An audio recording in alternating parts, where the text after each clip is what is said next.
It'll take a second. There we go.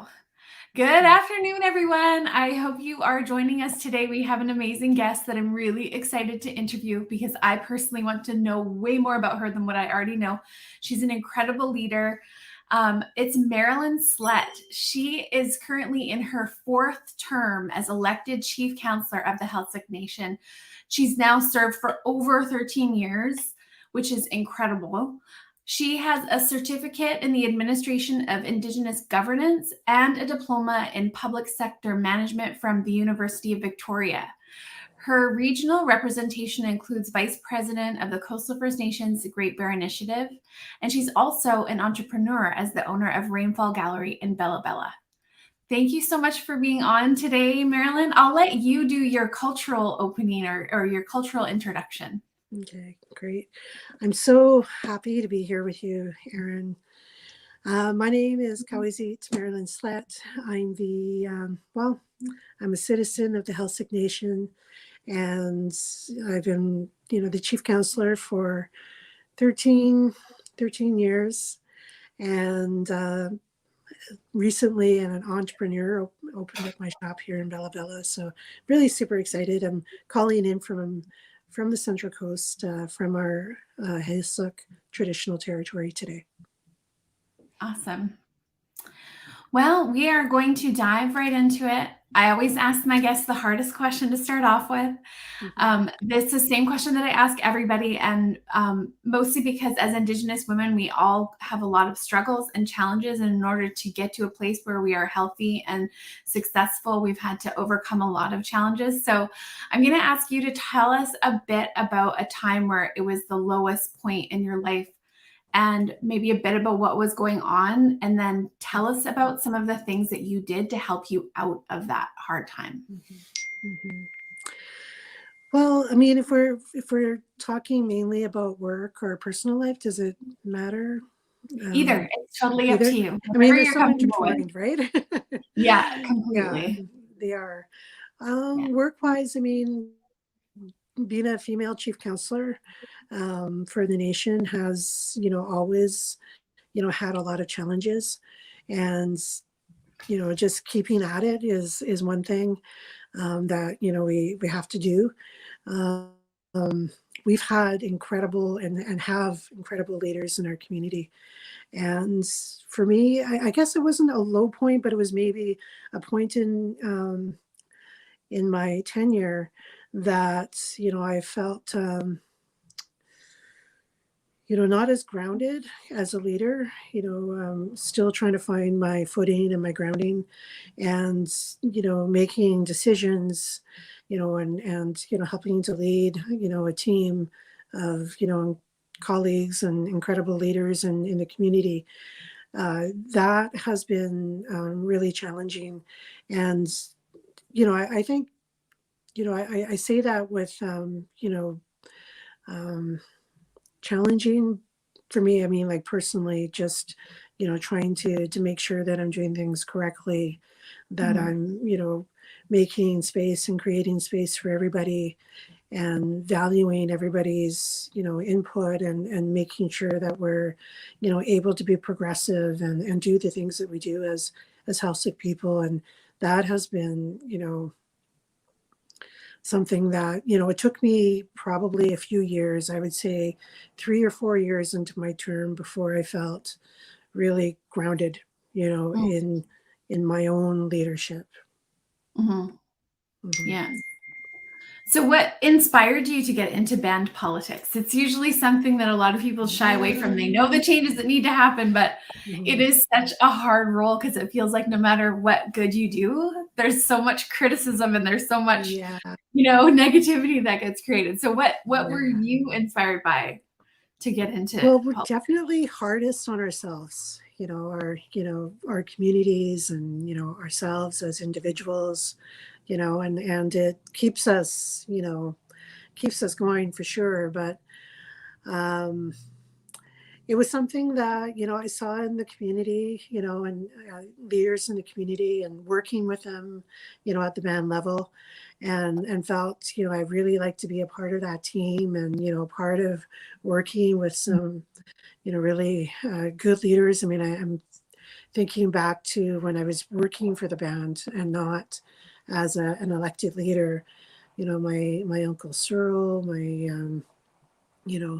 Hemas Harvey, Newlease, Edwin Newman, Cecil Reed, all these incredible leaders, Jasper Vickers, all these people that come to mind, that I was around just by virtue of my work, that I really wanted to work with, in the political arena. And I was supported by my family, to, put my name forward. And I need to say too, I mean, it's something that, for some people they get elected, their first term and, first, time putting their name forward. But, I was recent to moving home at the time. And, I ran for council 2 consecutive times before getting in as a council member. And, I just need to say, don't give up, just, if you want to be a part of it and be a part of that, really progressive, area and era that we're in, don't give up. It may not happen the first time around, but, keep trying. So you ran, but you weren't elected as a council member? Yeah. Okay. Yeah. Was that because you Two were kind of times. new to being like moving back home, do you feel like? Yeah. Is that a big Yeah. part of it?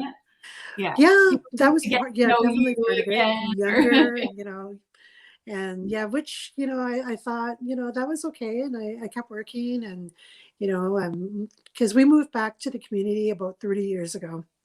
And yeah, I started working for the band shortly thereafter as, administrative support for, so many, like I said, so many, great leaders before us. So yeah, and my advice is just never give up, right? You want to be a part of it, just, keep trying. And, I did. And after I was elected, I served 2 consecutive terms as an elected leader, councillor. And then I was appointed the band administrator, the executive director, and I did that for 5 years. And then I ran for chief counselor, and I'm just serving my 4th term. Well, I was looking at the website for your band and I noticed how many women are on council positions there. And I was really impressed. Like, you guys 9 out of are a 12. ton of women. So that must really change the dynamics. And It does. how is that different for you to have such a strong team of women around you? So I think it's amazing, and it's a really diverse, group of women, coming with, so many different strengths. We have, community advocates. We have, a lawyer, a practicing lawyer. We have others that are, so strong in mental health, others in education, in culture. We have others that are doing a lot of work on climate change. So yeah, and I've always believed too, with women, it's so amazing to see so many of our women on our elected council, but they've been doing the work in the background for so long. Yeah, Right. as administrators, managers, coordinators, front lines of, our, support teams in the community. I've heard nothing but amazing things about you and how much you've mentored young women in your community. And so I really admire that. And it really takes a lot of extra time and effort to go outside of what's already on your plate and what's already, you're working at, to take the time to really foster those relationships and be the role models that you obviously were surrounded by a lot of incredible role models yourself. But I really value that about you. Thank you.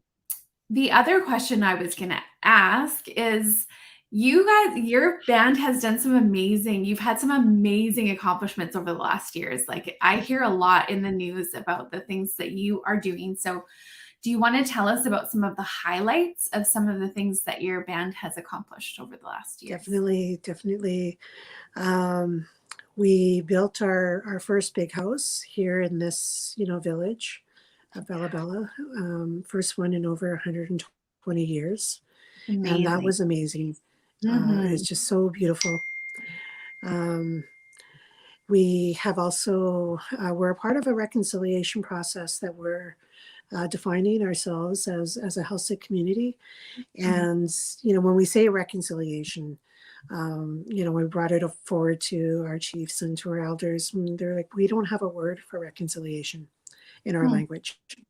And then we also, know that we don't have anything to reconcile, that, we didn't do anything wrong in this relationship. But the term that we use is a potlatch term called Heiltsuk, and that means to turn something around and make it right again. So that is, what we call, the process. And we signed off on a incremental agreement. We call it an investment agreement into our community, and it's to help close the socio-economic gaps. So it concentrates on housing, tribal administration, fish and marine, language. Yeah, so it's amazing. Some of the really different than the sorry to interrupt, but I'm just curious about how it differs from doing treaty. Is it similar, or like what is the difference there? Yeah, so the difference is we're not giving anything up. It's there's no we're not giving up our title and our rights, and we're not looking at smaller, we're not segregating land, as part of this. So it definitely differs from the treaty process that way. But we are looking at, how to, improve the quality of life for our community members here, and what we can do to, make sure that our community has the same access to other programs, and other, but it's not just around programs. It's so much more than that. It does include, work around jurisdiction and, our authority over our Heiltsuk territory, decision making, all those types of really important things. I'm just noticing this comment. Crystal says, I love the word creating space for others to move forward. It's so inspiring. How, Crystal? Thanks. That's a nice comment.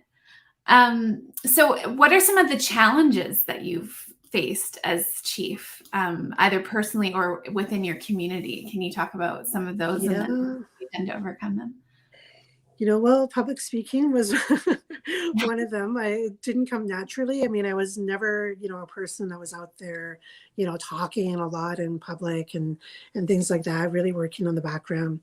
And, I still feel, a little bit of, oh my God, when I'm about to do something, press conferences, or even, this, when I watched your first podcast, I was really excited knowing that I was, coming up onto it. But then I also got this, wave of like a bit of the jitters and stuff like that. And I'd say it's normal, it's normal to feel that way. It's not normal to, talk in front of cameras or, microphones and stuff like that. So, work your way through it, and it does get easier. But, so that was one for sure. And others was just this feeling inside myself, like I said, we've had like incredible leaders before us, and just getting grounded in my own leadership took a while.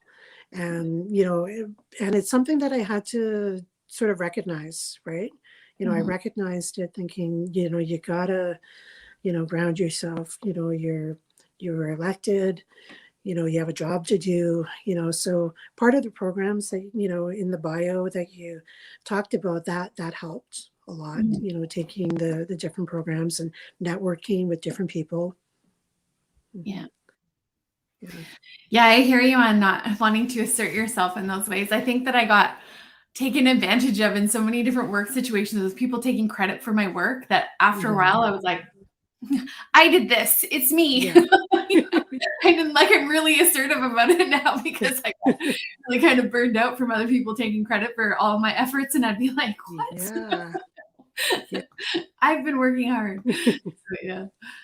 And it is like COVID also has helped with getting used to being on camera, because man, was it awkward or what? Like at first it's kind of like you're always just like, oh, this is awkward, but we've had to Yeah. force to do these kinds of Zoom meetings and everything Yeah. online.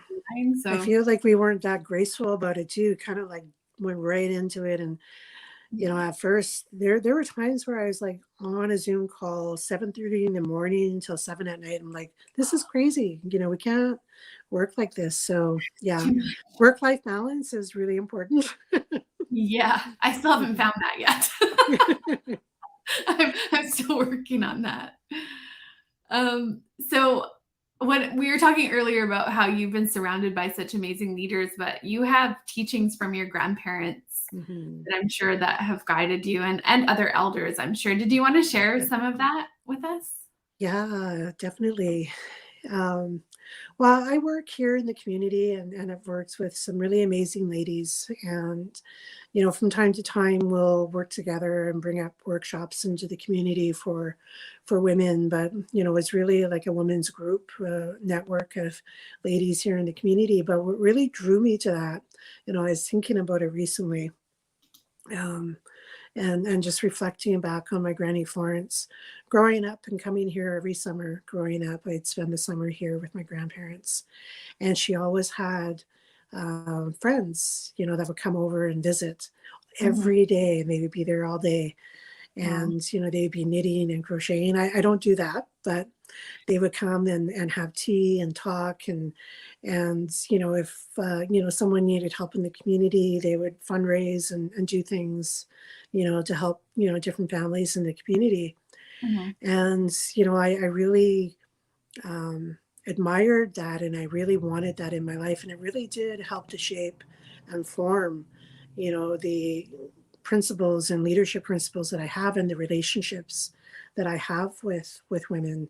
Mhm. Was really just that observation of my grandmother with her friends in her home, just that network of support. And yeah, it was beautiful, and a lot of power.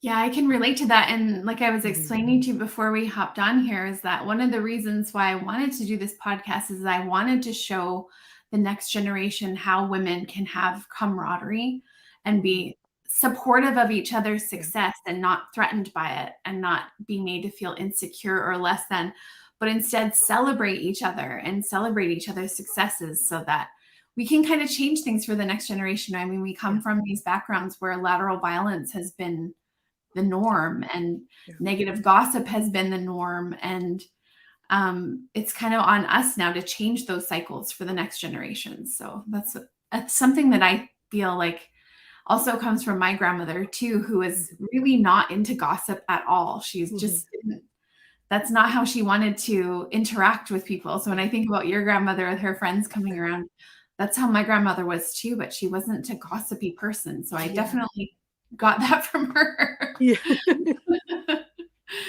Um, so how did it come to be that you became an entrepreneur? You have the Rainfall Gallery there, which you're in right now. We Yeah, should I'm be in closed right now. early to be on the podcast, guys. Tell us Well, about that. yeah, it was a few years ago, 2014, when I took some programs here in the community, BEST and the Chinook program here in the community. And I have well, we're entrepreneurial people, as Indigenous people.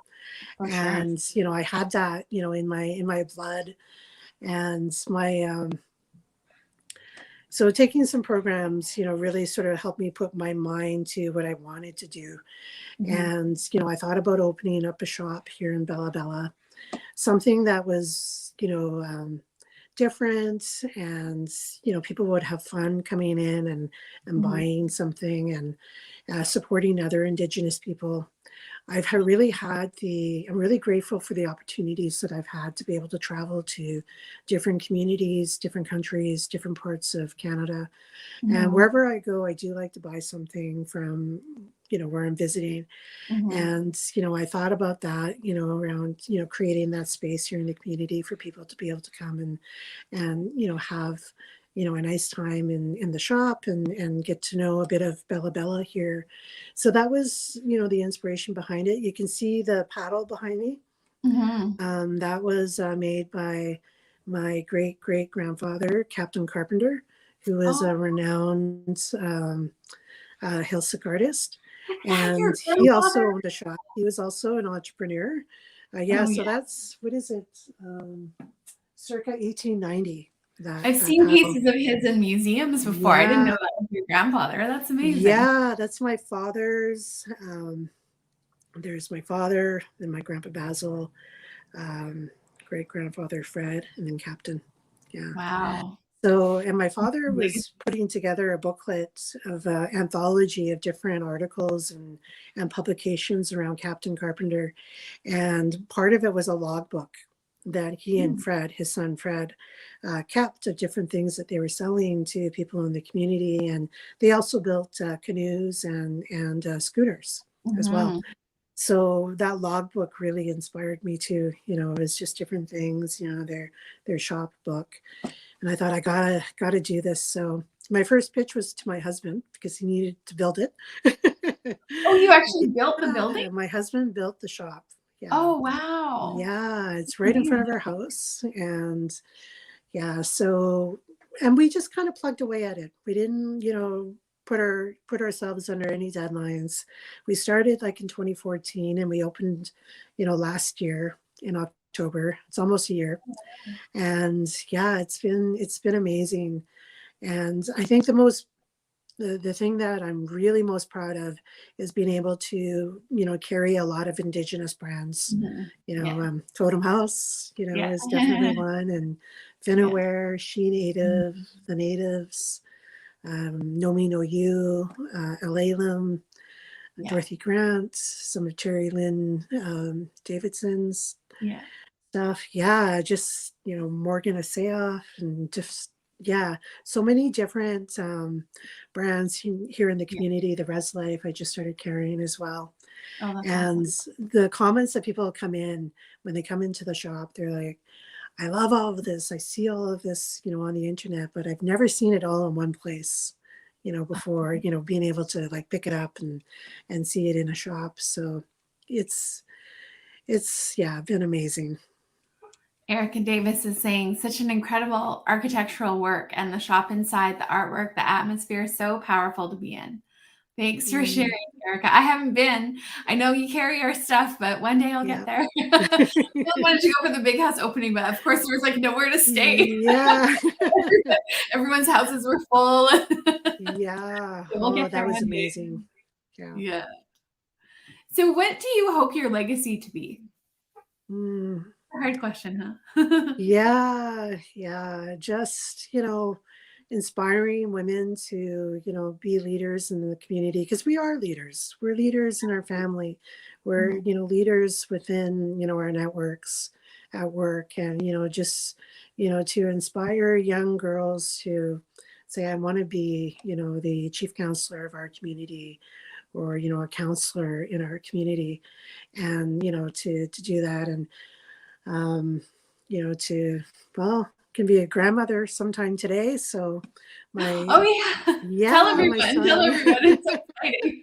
my youngest son Rex is having, he and his partner are having their first baby. So it's our first grandbaby today. They're in Ottawa. Yeah, Oh, are checked into they? the hospital. Yeah. So yeah, kind of looking at my phone. I don't see anything Yeah, yet. you must be excited, just waiting for the Yeah. call, hey? Do they know Yeah. what they're having? A boy. Oh, they are. Yeah, Oh, yeah, yeah. So that's great. So, in the spirit of sharing and helping each other, I'm wondering if you have advice for any Indigenous young women who might be struggling right now. Anything that would help, things that helped you get through your hard times, any bit of yeah, advice. yeah. I really surround yourself with people that are like-minded.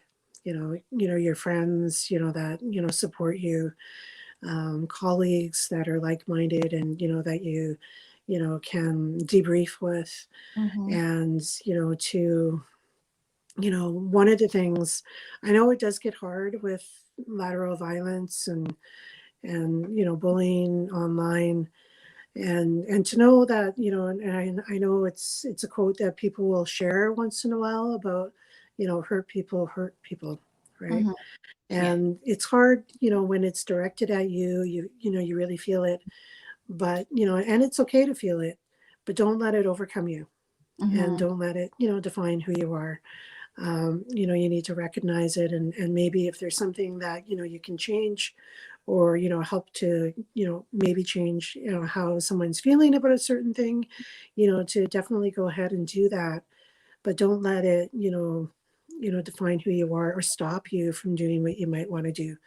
Mhm. So surround yourself with really like-minded people, be supportive, and surround yourself with people that are supportive as well. Take breaks, if you need to, ground yourself, to do that. And, this is something that was shared with me by an elder here in the community, that, when you feel like you need some strength, you just know you need that strength walking into something, that, just sit down or stand and say a prayer, Mhm. and, call your ancestors to be with you. Mhm. And it does, I do that, I've done that, Yeah. going into things, and it helps to, one, get you Mhm. grounded and into that, good frame to be able to do the things that you need to do. For sure. Yeah. Yeah. I think about the work that you do in politics, and I don't know if you have always had thick skin or if you had to grow thick skin, because you Mhm. cannot be a politician without having that. So did Yeah. you have to learn to get thick skin, or did you already have that with you? Um, I would say I definitely had to learn, and a lot of advice. But then I also know, like, my father is the most patient person you can come across. And, I know that, my patience, comes from my father.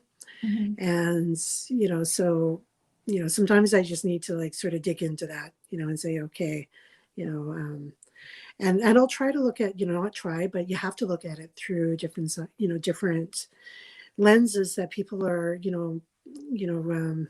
coming from, right? So, Yeah.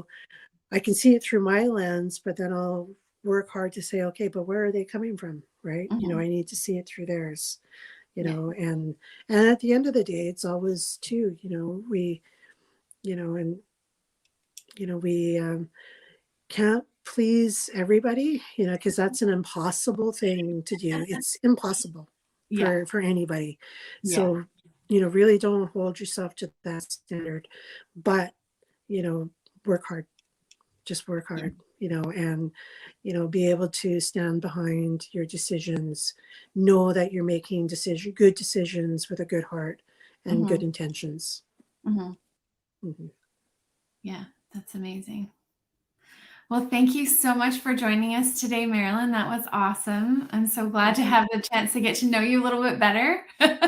We know it's not just business transactions between us. I Yeah. get to know a little bit more about you. See, So I really we've done appreciate a this. lot of email exchanges. Yeah, It's exactly. good to talk to you.